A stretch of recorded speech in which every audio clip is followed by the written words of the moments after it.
Welcome to the All of You podcast, where we believe healthy relationships are created by growing individually and pursuing a healthy relationship with yourself. So let's take a deep breath.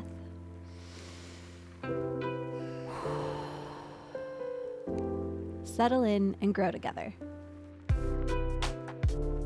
I have something ridiculous to talk to you about. You do? Yeah. What is it?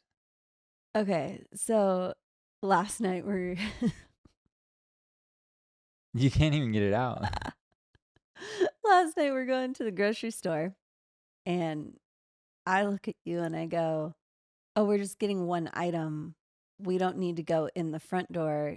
We can just go in the entrance of like where the self-checkout is. And you admit you go in that entrance sometimes. I always do. It's the middle one. It's the one that's closest to the parking. In which I asked, well, if you walk into the middle of the grocery store, where do you start grocery shopping? And I learned you have zero strategy when you grocery shop. You just willy-nilly around the store with absolutely no game plan, no strategy, no left or right, no up and down the aisles. If I'm going for a in the grocery bigger store. haul, if I'm going for a bigger haul, like grocery shopping, like for not just a few items, for like the week or something, then I will start on one end.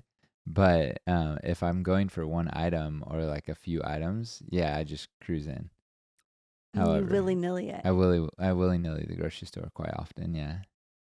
Oh, I don't know why I shouldn't have been surprised by this, but I found this to be probably the most reckless thing about you. Well, I think this is like, I've known this about like anxiety. Like when you have anxiety in around a thing, for whatever reason, I get grocery store anxiety. It's not near as bad as it used to be. Like I'm talking if it was a level 10 before, it feels like a level 1 or 2 when I go to the grocery store now. But every once in a while, I can still have a little bit of anxiety in the grocery store. And I don't know if something traumatic happened to me in the grocery store at some point or what, but I think when you're anxious, you tend to not have a strategy. It's kind of like makes it worse. People with money and like anxiety around money, they'll often have no strategy around their money, and they just like self-sabotage a little bit. They spend it willy-nilly because they don't have a strategy or a budget.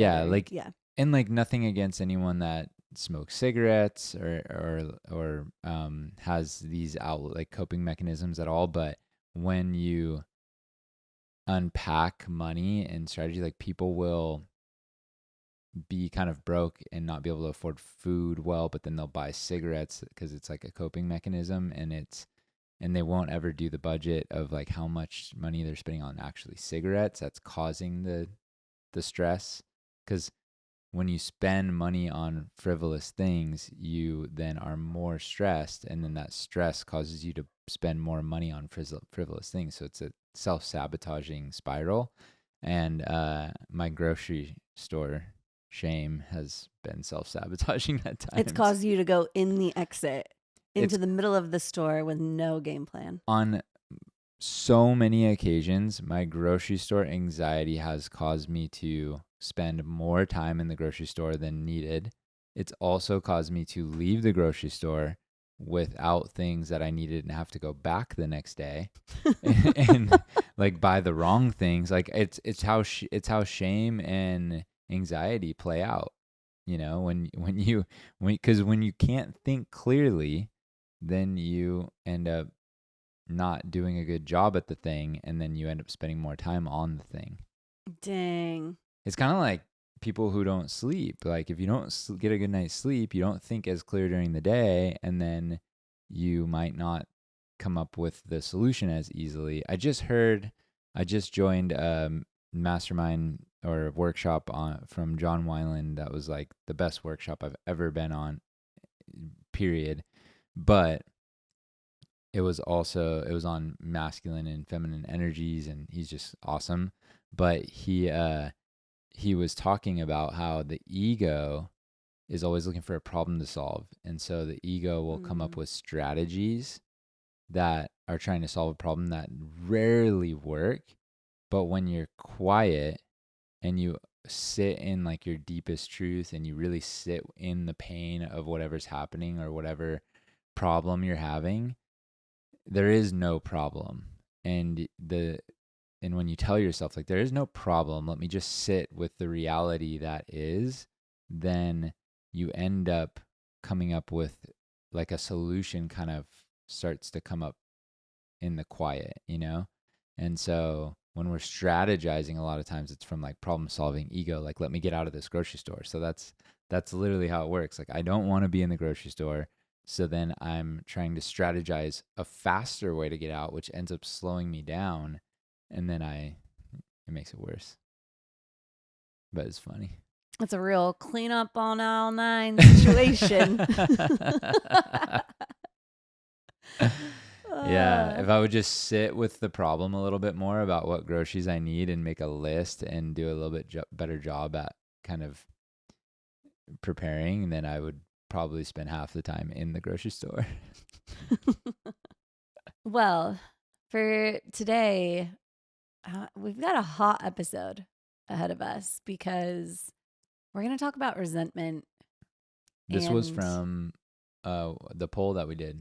Yeah, we did a poll on Instagram, and actually not a poll. It was a question asking people to give us episode ideas. And someone specifically said talk more about the wall of resentment.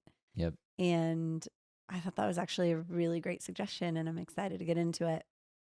Yeah, it's such a good one. I think one of our most popular episodes we've done is defensiveness.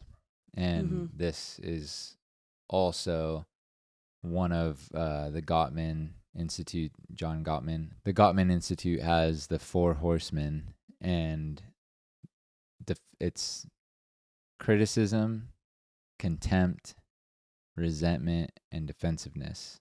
We've done defensiveness, and now we're going to do resentment. We'll probably do criticism and contempt at some point. Yeah, can't wait. Yeah. Yeah. And to go further into that, the 4 horsemen of relationships. So basically, if you have one of these 4 horsemen in your relationship, it's what causes most divorces, is one of these 4 horsemen. And they went as far as did the study, and they could see it. I want to say it was like a super short time, like less than a minute, maybe of a couple talking. Maybe it might have been even like 15 seconds. They could predict with 90% accuracy that the couple would get a divorce or not. And how they speak to each other. Yeah, because they could sense one of these 4 horsemen in the way that they speak to each other. Wild. Super wild. Yeah. I think resentment's a hot one because it's almost number 1 to me.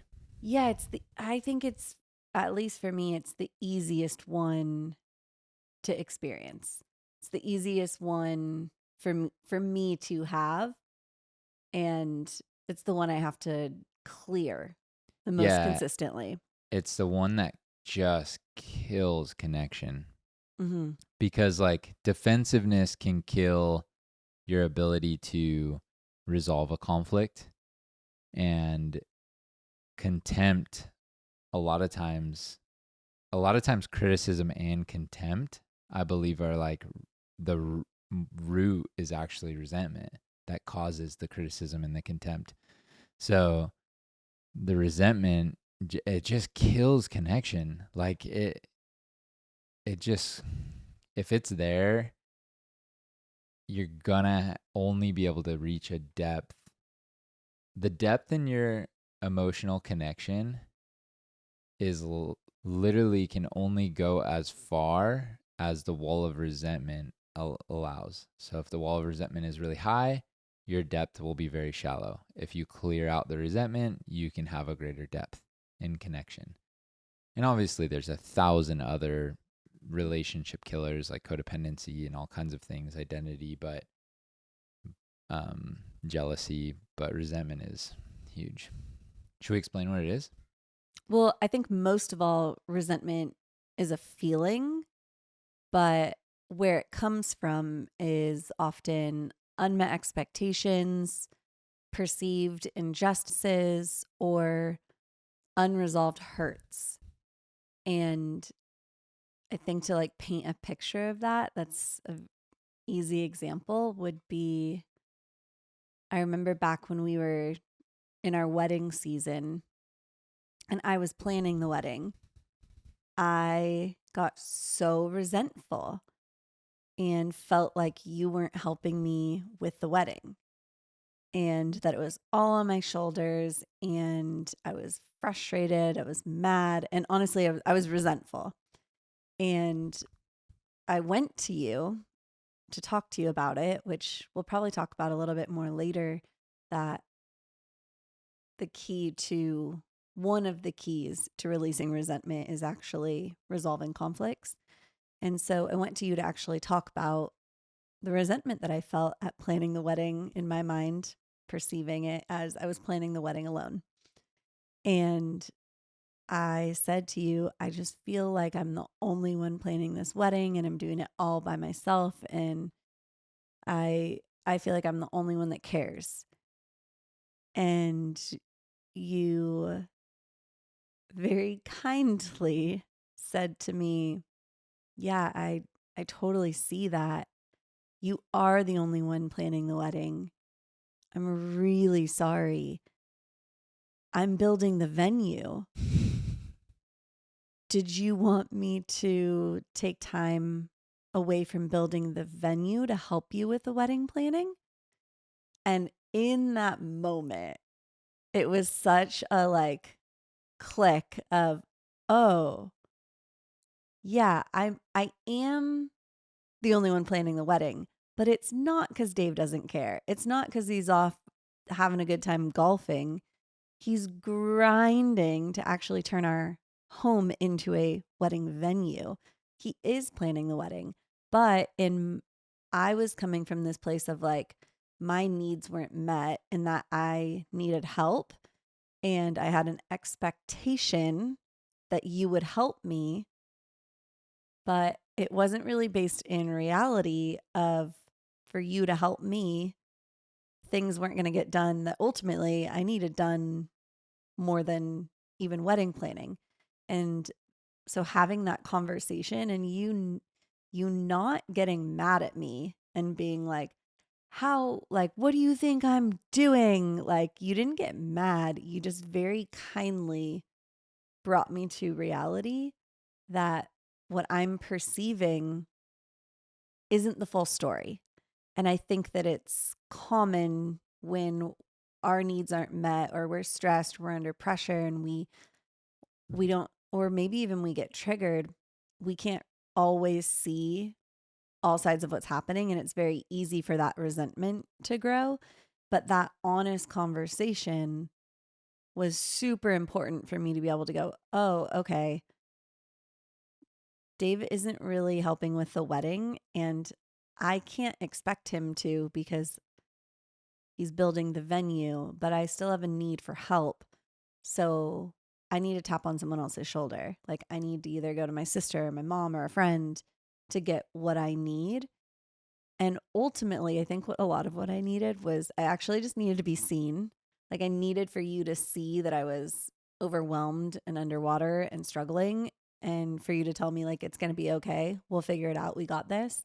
I think that's actually like really what I needed in that moment, but the It came out it resentful. came out as resentment. Yeah. The wall of resentment isn't some invisible wall between us. It's really because I think a lot of times we almost allude to that. It's actually a feeling, just like defensiveness, just like contempt. Resentment as a feeling isn't it's inside of you. Like if you are resentful, it's inside of you.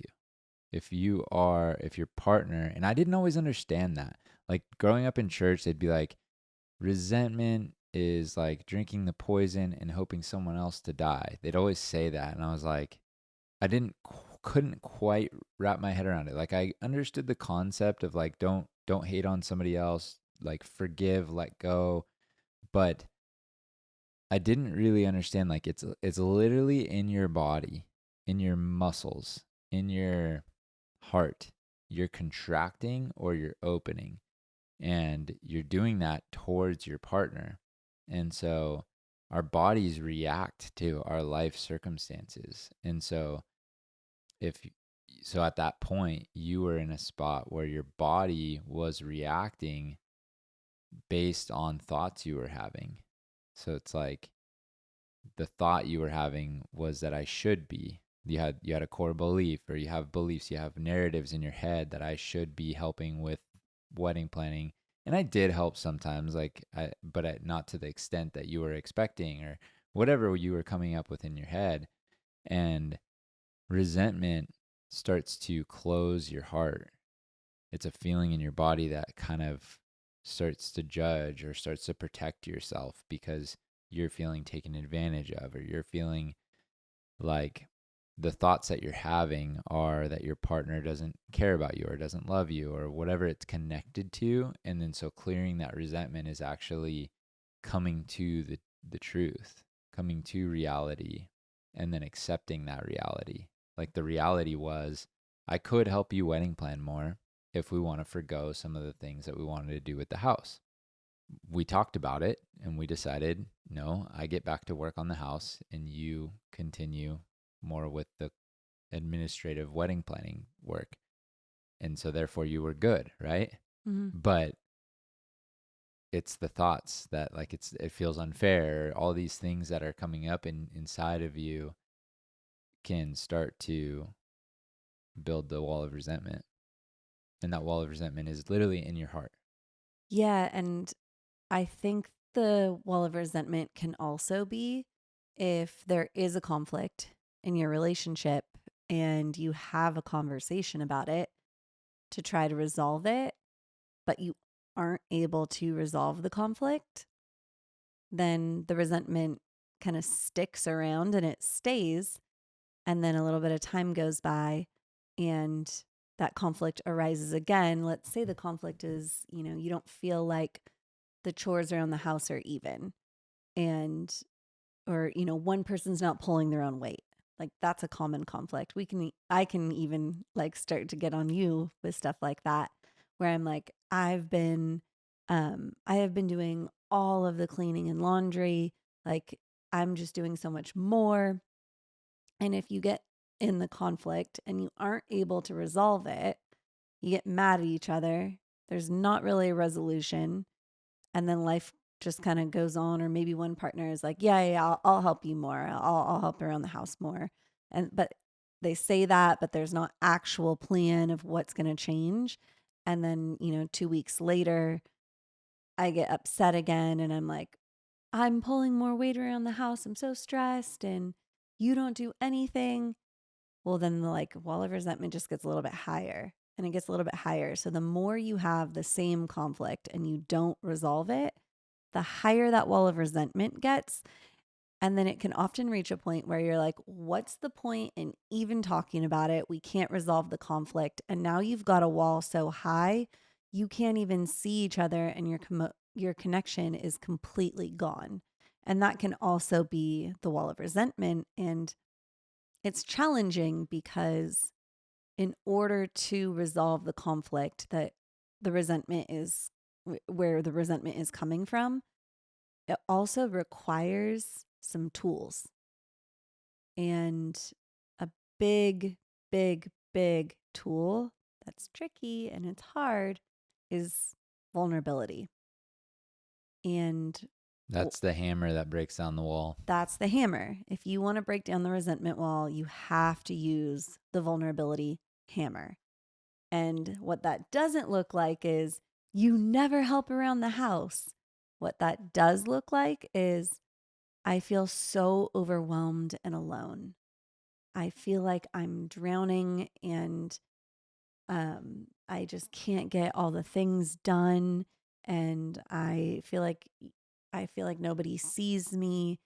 And that shift goes from this place of putting your partner on the defense of like, What do you mean I don't do anything? Like, I washed the cars and I took the kids to soccer practice and I mowed the yard, to, oh, you're overwhelmed and you feel alone? I'm so sorry. Tell me about that.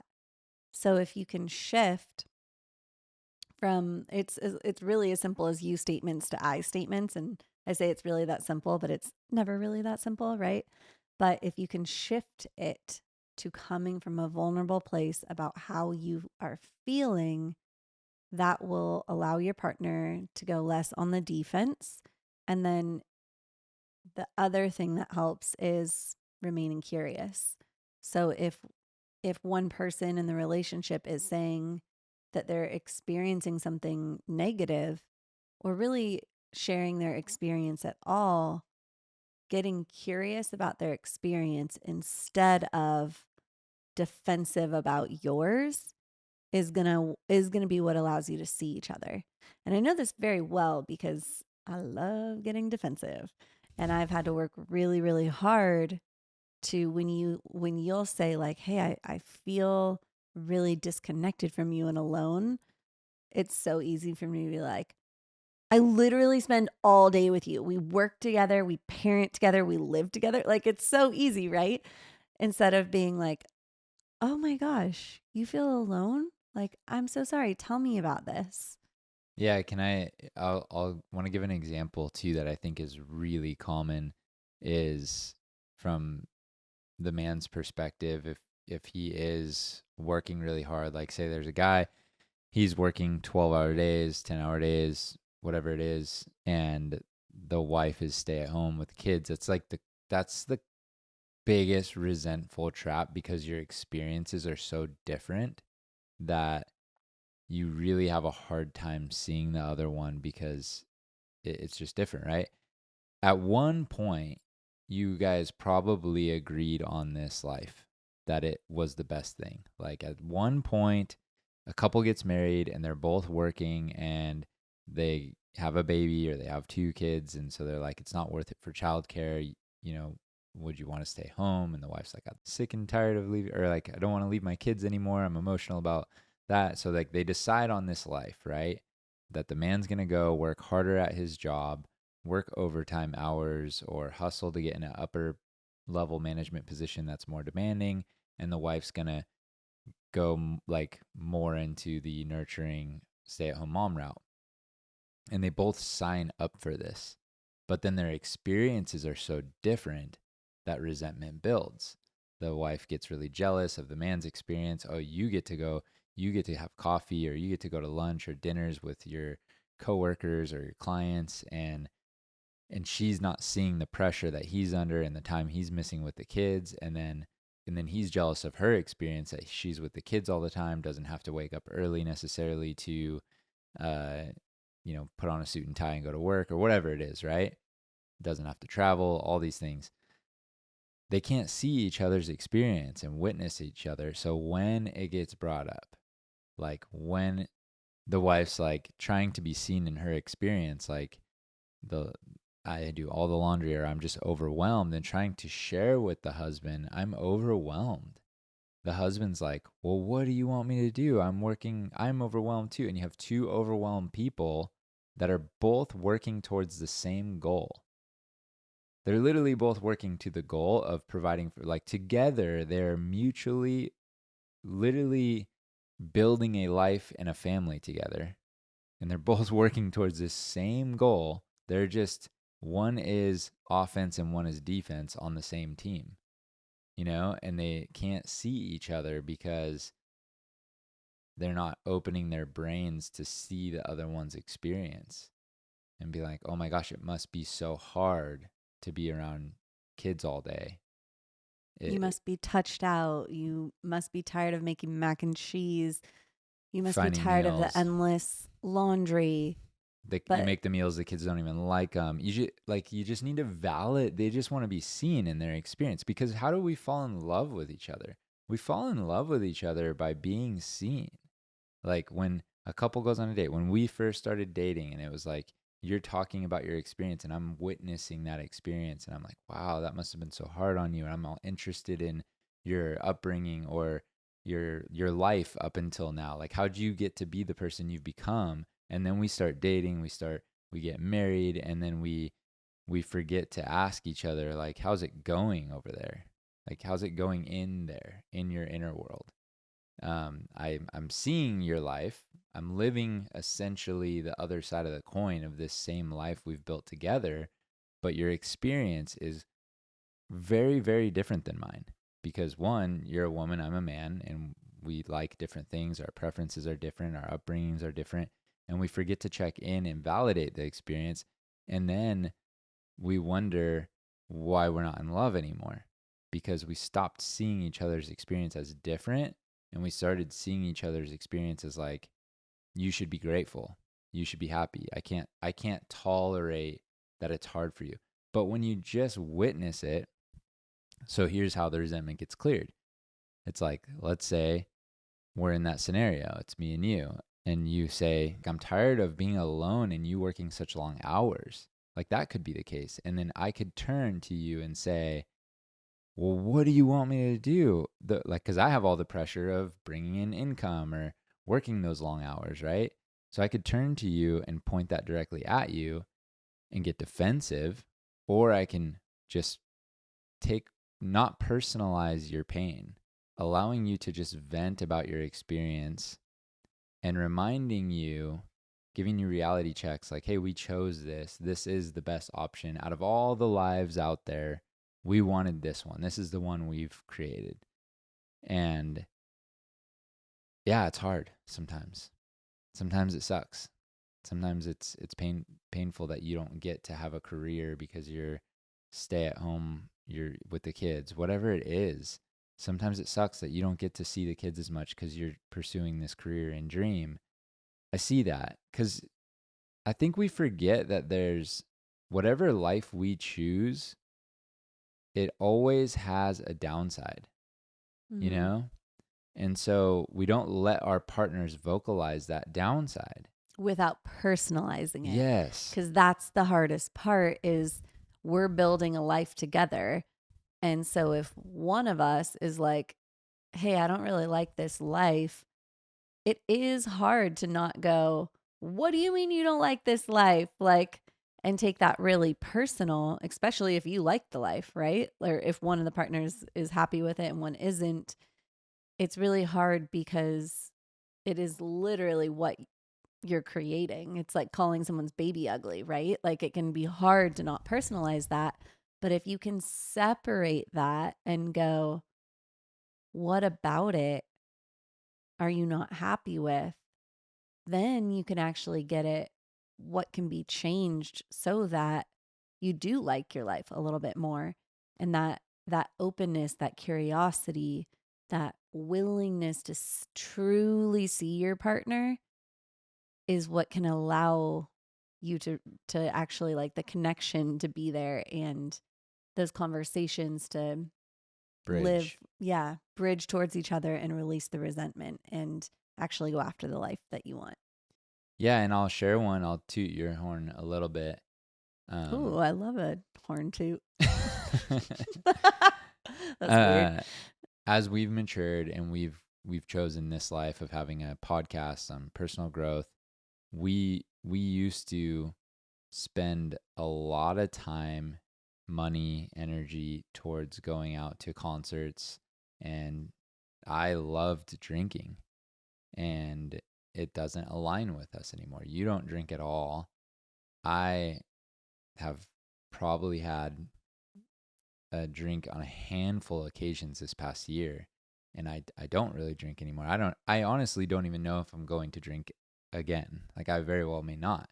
And I'm kind of always flirting with this idea of not drinking, or am I drinking? And I've come to you on multiple occasions and literally told you I'm grieving like the fun that we had. I'm grieving so I'm saying, like, I love this life we've built. I love having a podcast with you. I would not trade this life for the life we had several years ago at all. Like, I wouldn't I wouldn't give it up.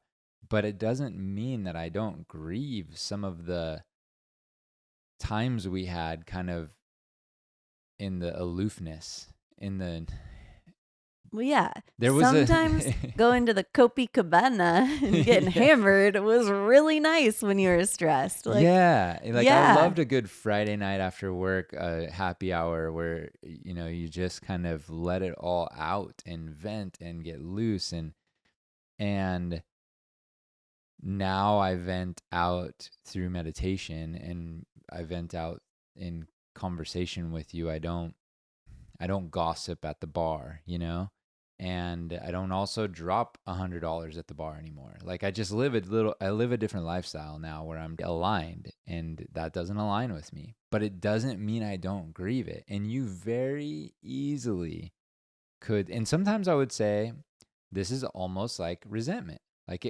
I could allow this to become a little bit resentful. Like, well, when we met, you would have a drink with me and now you don't. And so you're not fun anymore. Or like, I don't know, like I could say all kinds of things, or however it could come out, blaming certain things, blame shifting. And I could carry this resentment over the grief. But instead, I try to clear that resentment with you. And I just come to you honestly and say, hey, let me just like lay this at your feet. Like I am on a Friday night like last night where we're on a date night, and our date night consists of going to getting ramen and then ice cream and then in bed by like 8 o'clock on a Friday night. Watch a movie and fall asleep probably by 9. And we were probably asleep by like 9:30 at the latest. And I'm loving it, but I'm also greatly grieving some of our Wild nights. wild nights. Yeah. Mm. And so I just can tell you that. Like I can say that. And so I'm trying to clear, but you could very quickly turn to me and be like, you chose this life. You want to go back there? You could personalize it and see that as me wanting to go back. But I'm not saying I don't want to go, I want to go back. Just like the stay-at-home mom's not saying she doesn't want to do her kids' laundry or doesn't want to cook the meals or doesn't want to support her husband working. She wants the life she's living. She just wants to be seen by her freaking partner to say, look, I'm struggling and I want validation. Do you see the hard work I'm doing? Do you see how hard this is? We're building this great life together, and I'm down for how hard it is. I'm going to grind. I'm going to do it. But do you at least see the weight that I'm carrying and how hard it is? And if the partner turns and goes, it's that moment right there where you have an opportunity to turn and see your partner. And when they're venting and they're at their worst, when I'm venting and grieving our wild days, you have an opportunity. You can either personalize it and kick me to the curb and be like, handle your stuff, You want or that life? Go get it. yeah, go get Man. some girl that wants to party and stay up and get drunk with you. Or you say, yeah, I get it. I fully would feel the same way. And I see you and I thank you for living this life. Thank you for being my partner and carrying the weight you carry that allows this ship to keep going, because we're both carrying a lot of weight. Like we are going on a trip, and I'm carrying another analogy, but we're going on a trip and we pack all our luggage, and it's a mixed bag of luggage, and I'm carrying backpacks and you're carrying rolly cases, and you look at me and go, this rolly case sucks to carry. And I go, yeah, these backpacks suck to carry too, but we still want to go on this trip, right? Yep. Just wanted you to know that like I'm struggling a little bit, and can we walk a little slower right now? Or can we take a break? Can we sit down? Can we trade baggage for a little bit? Because I'm tired of just my hands tired of pulling this way. Like sometimes you just need a shift. Like so a partner just gets tired, and a stay-at-home mom's like, look, I love being a stay-at-home mom, but for the next year I want to go back to work. Like, or what, I don't know what it is, and it just is up to the two people to kind of see each other in that. Right. And I think, especially in that case, in any case, if you can't see each other, you can't come up with a resolution. Boom. And that resolution can honestly be, oh, I just needed to be seen. And it's actually that easy to end the resentment. Or it could be that you need to do a big shift. And again, until you can see each other, you really can't make that shift. Yeah, and likely it's not usually a big shift because you guys probably figured out this life together and chose it. So it's like I we've designed our life somehow through the grace of God and just kind of working through things. Like we decided we wanted to go into this career of personal development and coaching, and we've been able to do that. And it's like been hard. It's been really, really hard. And it's been like, I just did a post where it's like, I thought I was just starting a podcast and it turned out to change my entire life. And I'm so grateful. And it's been so fun. It's been the wildest year of my life by far. And I've been through a lot in my life previous, but this has just been a different level of a journey. But it has come with some really hard things. And if we couldn't look at each other and validate those hard things, I mean, the wedding was hard. Like just like you said, you had a resentment boiling up, and it just takes that reality check to be like, yeah, and I looked at you and I said, I'm so sorry that I can't plan more with you. That's the sacrifice of this decision of doing it at the house. We decided to do it at the house where I was going to get swooped away by all this stuff in remodeling our yard and taking care of a lot of things that needed to be taken care of with the home. And you were going to plan the wedding kind of solo administratively, and as I have input kind of, but still be on your own a bit. And we chose that. So it was just took us every once in a while to look at each other and be like, you all right over there? Like, I know we're working with our backs against each other, but we can still connect. I can still see you in your experience. Yeah. I actually want to pivot us a little bit in another way that resentment forms. And this one I think is like, it can happen in your relationship with a partner, but it can happen in really any of your relationships, family, friends.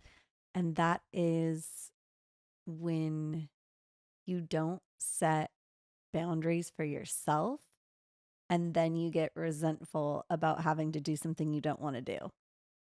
And I think I bring this one up because it's Christmas time. And I think this is a really common one that I've actually had a few friends like mention to me recently, and saying things like, oh, I have to go to all these holiday parties and I don't want to go and I'm exhausted. And you start resenting that you have to see your family and that you have to be at these parties when you said yes. And so there is also this resentment that can creep in that can actually be caused by our own lack of boundaries. An example of actually how to set boundaries so that you don't experience resentment. Because I think we talked a little bit about before about what to do when you are experiencing resentment, but I think such a useful tool to avoid it is setting boundaries. So that can look like, hey, mom, I'm willing to come home for the holidays, but this year I won't be staying at your house. I'm going to be getting an Airbnb because you know that if you spend too much time with your parents, you're going to lose your mind. So, like little things like that are ways that you can keep yourself safe and keep yourself from not feeling resentful and still actually do the things that you want to do. Or that can actually be saying no to a party because you need to take care of yourself. I think there's a lot of times that I've said yes to too many things and then I'm depleted and I'm resentful that I gave myself to everyone else. And I'm like, but I'm exhausted and I'm tired and I did all these things that I didn't want to do. And it's like, yeah, my choice. Like the only person I can get resentful at now is me. And so I think boundaries are an incredibly helpful tool when it comes to resentment. Yeah. And, you know, I think that's a really difficult thing for ownership is a really difficult thing for us as humans to take ownership of our decisions, to realize that a lot of the reason our lives look the way they look is because of our choices. No. And Our lives look the way they look because of our yeah, choices. yeah. There's some luck involved with And upbringing outside and parent. circumstances, but ultimately it's how we respond to Yes. everything thrown at us. Yeah. And no matter what happens, kind of keeping a good mindset is going to attract your next opportunities. But all to say, it's really, as a people pleaser or somebody that self abandons to appease others, it often leads to resentment. So, like what you said is the proactive approach, and it's so great to be able to set boundaries. I'm learning that still in my relationships with my family members, and I've really struggled with boundaries and protecting myself and not self-abandoning to protect other people's feelings or to not disappoint them, living up to others' expectations of you, or even just fulfilling their desires instead of your own is such it is a gaping road to resentment. Like it is a wide, if you are self-abandoning and you are protecting everyone's feelings around you and doing things for other people, you're going to end up in the spot of resentment. The only person I know that doesn't end up in resentful land is your mom. I And don't she's a I saint. She don't know just how she doesn't really does count. it. I Yeah. do not know. Like if I lived like taking care of so many people all the time and doing what she does, I would be so resentful. But that's me. She must do it from a place of wanting to, Mm-hmm. of really want. So she's not self-abandoning. And that's like, don't do things for other people to protect their feelings, to not disappoint them. Do it like your mom does it, to love them, because she wants to love. Her deepest desire is to love and serve others, so she does it. And that's not self abandonment. Like, I'm not saying don't serve other people. I'm saying don't serve other people because they'll be disappointed in you if you don't fulfill. And that's what you're saying. Like, set those boundaries. Don't say yes to that party. Don't say yes and then go and then become resentful. I'm reading this book right now called Stepmomster. And it's not really a book on resentment, it's more on the stepmom's experience. But it had this chapter talking about resentment. And it was saying that women, especially women post divorce, are far and beyond more likely to hold resentment than men are. And I found this really interesting. And I think I was going to say I think there's truth to that. There is, in that there are statistics that prove it and studies of that have been done. But it saddens me because holding on to resentment, it does poison us if we aren't able to release it. And I think one of the simplest, and that's not simplest at all, ways of letting go of resentment is one, to let go. But then two, I can find that sometimes when I'm feeling resentful, it's because I've attached myself onto this narrative that I'm right. And it can come from this place of ego and this place of like, well, I'm right. And since I'm right, then like I get to be resentful because I've been wronged, or this person is wrong, or this person did something harmful or hurt me. And therefore, I have the right. My ego says I have the right to be mad, and I have the right to hold on to this resentment. And so I think that there's a lot of power in trying to drop your ego in order to let go of the resentment. Because ultimately, what I've had to learn is it doesn't matter if I'm wrong or if I'm right. If I'm living in resentment, I'm drinking the poison, and it's actually only harming me. And so part of what I do when I feel resentful is I actually try to examine my own heart and examine what am I trying to do here? Am I trying to be right? And kind of go down that path of trying to figure that out. And then kind of almost like a decision tree, depending on where I land there, I can almost like go to the next branch and be like, what role am I playing in this? Did I have unmet expectations? Or better yet, did I have unspoken expectations that I'm believing should have happened, that is not helpful because those expectations weren't necessarily agreed upon. There was something I determined in my head, like, oh, it should happen this way. And because I expect it to happen this way and it didn't, they did something wrong. Okay, well, now my resentment is coming from a place of like, I almost set myself up in a trap by having these unmet or these unspoken expectations. And so I think that a lot of the times you can clear resentment through conversation with your partner.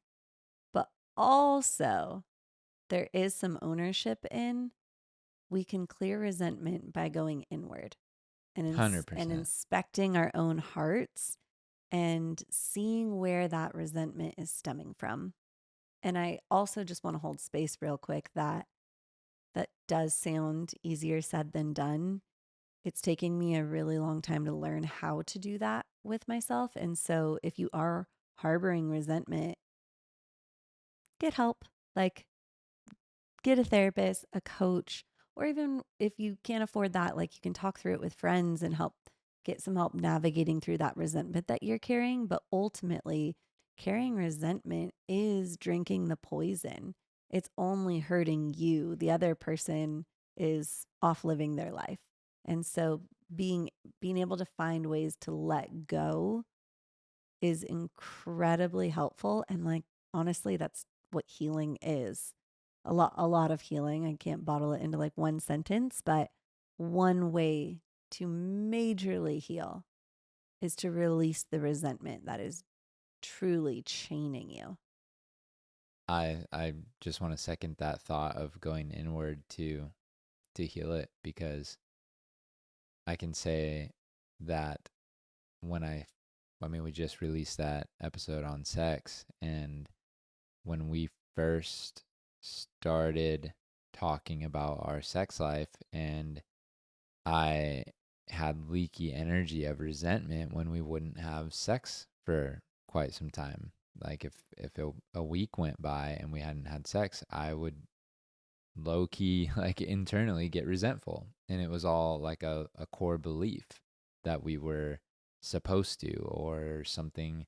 It was attached to thoughts, like it meant something about us, like an ego, and so going inward and clearing that resentment is how I get through it now. If it happens, if we go a week without having sex now, or 2 weeks without having sex, I go inward all week long. Like every time I have a little feeling of like an urge of like an unmet desire, I remind myself that it's not, well, unlike the guy who left the comment on YouTube, that it's the wifely duty to fulfill the husband's desires. I don't believe that it's your, like, I don't believe that it's you're not a slave. You know what I mean? And so I go at this a different angle, but all to say, I clear out that resentment on my own inwardly all the time. And that's the role, like that's the job. And if I went to you, I think it would not serve you. I think it's better for me to clear it out on my own. And I actually think that you appreciate that. Like, you don't have to hear some comment. You don't have to handle my back. Like, if I can clear it out on my own by reminding myself of what reality is, we're real busy, or like we had, I don't know, whatever it is that is the reality of the situation. It's like, that's how I clear resentment. So many people have these core beliefs in their head of expectations of what life should look like, what others should do. And then that's the math problem that equals resentment. And then they're carrying that resentment. Yeah. And I think even for me, I have to clear the resentment of, like, if I'm cleaning the house, I can get these little like thoughts in my head, like, I'm the only one that does this and he never, and da da da da da. And I have to actually reality check myself or fact check myself and go, oh, wait, but Dave was up till midnight editing the podcast last night. And then he got up at 5 a.m. and was creating reels. And like, I can actually go into like, oh, he's been grinding. Okay, maybe I should, like, maybe not maybe, it is fair. I'm taking care of things. He's taking care of things. Not everything's getting taken care of, that's for sure. But that's literally because we don't have enough hours in the day. That's no one's fault. No one's slacking around here. And I have to remind myself that at times when I start to feel that resentment come up and tell me that I'm the only one doing something, it's really easy to get fixated on our own pain narratives and not think about the other person. Like, and that's a very selfish statement, but it is true. Like, I can fixate on me and I'm not getting enough, time with my friends, or I'm not getting enough help around the house, or I'm taking on too much responsibility with the kids, right? Like, I can very quickly go into this like me, and completely forget to think about your experience. And the awareness to actually do that and to stay in reality is very helpful. Yeah, and it's so common. I mean, it's just the way our brains work. It's really hard to balance our experience while reminding ourselves the experience of those around us. I mean, think about if you're have a meeting and somebody's 5 minutes late and they haven't texted you, where does your brain go? That they blew you off, that they didn't think about you, that they're so inconsiderate, Not respecting your not time. yeah. Well, what if they get there and they arrive to the meeting and they're like, "Oh my gosh, I'm so sorry. I got a flat tire. I changed my tire and then I ran over my phone on the way in." And I'm lucky I'm 5 minutes late instead of an hour late. Luckily, your perspective just changes immediately. Like, "Oh my gosh, I'm so sorry that you had this experience."